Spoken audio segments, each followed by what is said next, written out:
मधु की शादी के बमुश्किल 2 साल ही हुए थे और उसके सपनों का उगना अभी बाकी था, जिन्हें वह अपने प्यार के आगे बिखेर देना चाहती थी। वह तो सबसे तालमेल बिठाने में लगी रहती, लेकिन मधु को मन ही मन एक चिंता सी लगी रहती थी कि कहीं उसके पति अजय और उसके बीच मम्मी जी की वजह से कभी ना खत्म होने वाली दूरियां पैदा ना हो जाए।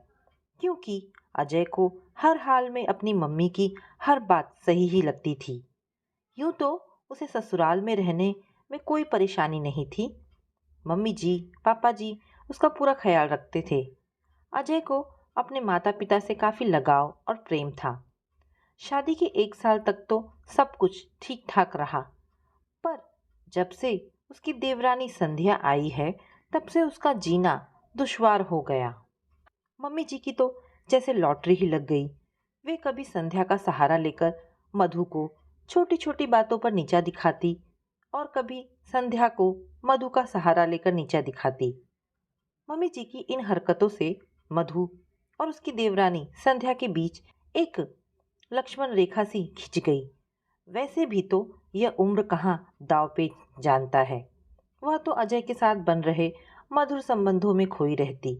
वह अपने प्यार में अजय की बाहों में खो जाने को बेताब रहती। हद तो तब हो जाती जब सारा दिन वह मम्मी जी के तानों को झेलती और रात में अपने अजय के आने का इंतजार करती। मम्मी जी का बस चलता तो अजय को मधु के पास फटकने भी ना देती। मधु और संध्या के बीच खिंची लक्ष्मण रेखा दिनों दिन बढ़ती गई। खैर, संध्या तो महीने भर में देवर अभय के पास लखनऊ चली गई। पीछे रह गई मधु अपने बेटे वंश के साथ मम्मी जी के तानों के दंश झेलने के लिए। कभी कभी तो मम्मी जी उससे 2-2 महीने तक बात ना करती। डाइनिंग टेबल पर भी उनके संवाद मौन ही रहते। वो हमेशा मन महसूस कर रह जाती कि पता नहीं मम्मी जी किस बात पर बार बार उससे नाराज हो जाती हैं। उसे समझ ही नहीं आता कि मम्मी जी का रवैया उससे इतना रूखा क्यों है। जबकि उसकी देवरानी संध्या लखनऊ से आती तो मधु की ड्यूटी उसकी सेवा में लगा दी जाती। मम्मी जी का सख्त आदेश होता, देखो मधु, छोटी बहू संध्या कुछ दिन के लिए आ रही है, तुम्हें उसका पूरा ख्याल रखना है। समय पर उसे खाना और रात को सोने से पहले गर्म दूध देना न भूलना। मधु को यह कभी बुरा न लगता कि उसे संध्या के लिए काम करना पड़ता है, पर वह यह जरूर सोचती कि काश मम्मी जी मुझ पर भी ऐसा प्यार दिखाएं। एक दिन अलस भोर थी, ठंडी हवा चल रही थी, सभी अपने अपने काम में व्यस्त थे। मधु मठरी छान रही थी। मामी सास आने वाली थी, सो उनके बच्चों के लिए नाश्ता वगैरह बनाकर रख रही थी। अजय फोन पर किसी से बात कर रहा था और बार बार थैंक यू बोल रहा था। फोन रखकर बोला, मम्मी, मेरा प्रमोशन हो गया है और हैदराबाद में पोस्टिंग मिली है। मम्मी जी की समझ में ना आया कि खुश हो या। वंश की प्यारी सी कुनमुनाहट से, अपने विचारों के उतार चढ़ाव से मधु वर्तमान में वापस आ गई। पास लेटे वंश को देखा। आज उसके चेहरे पर देव जैसी तेजी ना थी। जब वह सोता था तो बहुत प्यारा लगता था, पर आज बुखार की गर्मी से उसका चेहरा लाल हो गया था। बदन बुरी तरह तप रहा था। मधु वंश को गोद में लेकर दूध की बोतल बनाने लगी। तभी फोन घनघना उठा। उसके ससुर मोहन जी का फोन था। मधु ने फोन उठाया। हेलो मधु बेटा, मैं पापा बोल रहा हूँ। कब से तुम्हारा मोबाइल ट्राई कर रहा हूँ, स्विच ऑफ बता रहा है। प्रणाम पापा जी। वो वंश को तेज बुखार है, बड़ी मुश्किल से सोया है, सो मोबाइल बंद कर दिया था। ठीक है, तुम दोनों कब निकल रहे हो? क्या मेहमान की तरह आओगे? अगले हफ्ते से मंडप बांध दिया जाएगा। जी पापा जी, वो इनकी जॉब पे नई ज्वाइनिंग है तो छुट्टी मिलने में दिक्कत हो रही है। इतना सुनना ही था कि फोन कट गया।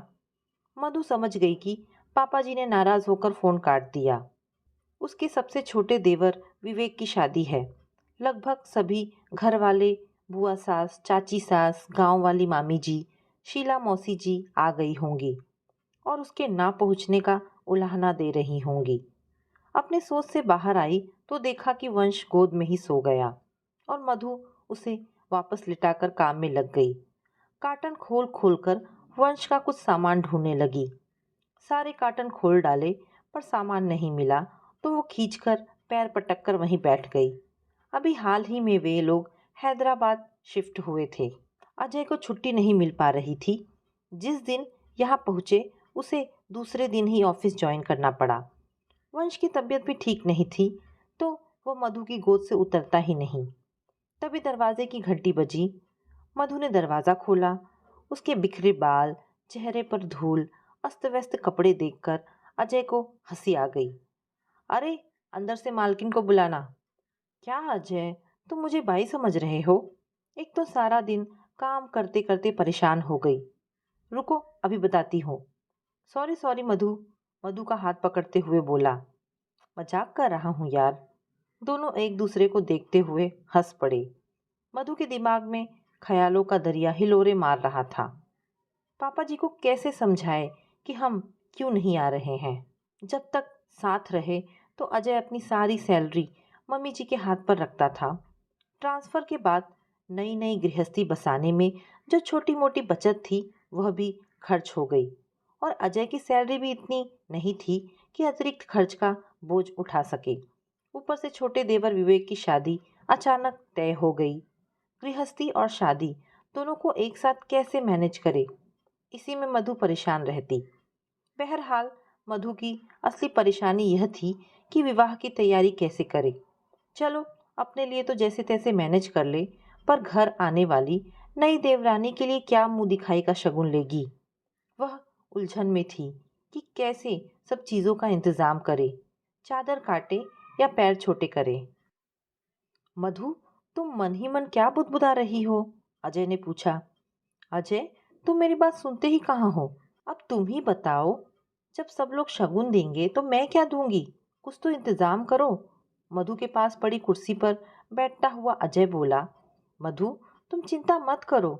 मम्मी ने तुम्हारे लिए कुछ ना कुछ सोचा होगा कि उनकी बड़ी बहू अपनी नई देवरानी को क्या देगी।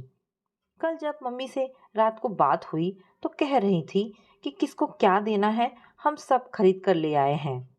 पर अजय, सोचो, अगर मम्मी जी ने ना लिया हो तो सारे रिश्तेदार मुझ पर ही ताना कसेंगे और उलाहने तो इतने देंगे कि पूछो मत। मधु रुआसी होकर बोली। खैर, अजय ने हमेशा की तरह उसे समझा दिया। मन में तो अजीब सी कश्मकश हो रही थी, पर अनमने ढंग से वह ससुराल जाने की तैयारी करने लगी। ससुराल पहुंचकर मधु को अजीब महसूस हो रहा था। पता नहीं क्यों इस बार उसको सभी का व्यवहार कुछ बदला हुआ सा लगा। चाची सास, बुआ सास, ननद सभी उसको इग्नोर कर रहे थे। छोटी छोटी बातों में उसे नीचा दिखाने की कोशिश करते थे। अभी कल ही की बात थी। मंडप के नीचे सभी औरतें गाना गा रही थी। तभी मम्मी जी बोली, कोई तो चाय वाय का इंतजाम करो। मधु उठने ही वाली थी कि मम्मी जी बोली, तुम तो रहने ही दो। और शीला मौसी जी से बोली, जाओ बहना, तुम ही चाय पानी का इंतजाम करवाओ। मेहमानों से काम कराने की कोई ज़रूरत नहीं। मधु चुपचाप सिर झुकाकर बैठ गई। हद तो तब हो गई जब देवर के ससुराल से जो फल वगैरह आए थे वे सारे फल एक सुंदर सी टोकरी में थे। सारे रिश्तेदार बैठे हुए थे। सभी को वह टोकरी बहुत अच्छी लगी। मधु ने बहुत उत्साह से मम्मी जी से कहा, मम्मी जी, ये टोकरी मुझे दे दीजिए। मम्मी जी ने बड़े ताने कसते हुए बोला, क्यों, तुम इसका क्या करोगी? और पास खड़ी कामवाली को बड़े प्यार से बुलाया और बोली, यह टोकरी तुम रख लो। आती हूँ, कहकर मधु फौरन उस कमरे से बाहर आ गई। एक पल विचार आया कि अजय से बात करूं, पर अगले ही पल अपनी माँ की बातें याद आ गई, जिन्हें मन में बसाकर ससुराल में प्रवेश किया था। ससुराल में चार बातें सहकर रहना पड़ता है। अजय बोला, मधु, क्या कोई परेशानी है? तुम मुझे कुछ टेंशन में लग रही हो। मधु ने कहकर बात को टाल दिया। शादी के दरमियान जितनी भी बातें हुई, मधु यह सोचकर टालती रही कि खाली बातों से क्या हासिल होगा। हर एक बात में मीन मेक निकालना तो मम्मी जी का स्वभाव हो गया है। खैर, शादी धूमधाम से निपट गई। दुल्हन घर आ चुकी थी। आज बहू के मुंह दिखाई की रस्म होनी थी। मम्मी जी ने मधु को एक झुमका दिखाया और बोली, ये हमने बनवाई है, इसको संध्या बहू आने वाली नई बहू को मुंह दिखाई में देंगी। वाह, मधु के मुंह से निकला। संध्या मधु की मंझली देवरानी थी।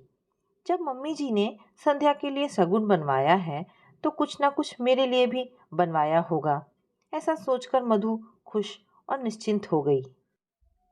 शाम गहराने के साथ ही रिश्तेदारों ने आना शुरू कर दिया। गाना बजाना भी चल रहा था। सारे मेहमान एक साथ हॉल में थे। वंश परेशान कर रहा था तो मधु थोड़ी देर उसको लेकर अपने कमरे में आ गई।